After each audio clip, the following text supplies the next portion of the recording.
Hi everyone, in front of me I've got TCL 408 and let me share with you how to check the IMEI number of this device.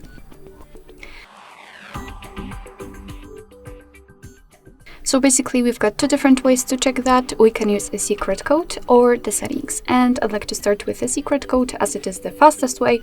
So let's enter the keypad and enter the code, which is *#06#. And as you can see, thanks to this code, we can check both IMEI numbers of this device. Let's go back and let me show you another way. So let's enter the settings. Here we have to scroll down to the very bottom to find the system and tap on About Phone. Now we have to find the status. And as you can see right here, we've got both IMEI numbers for both SIM slots.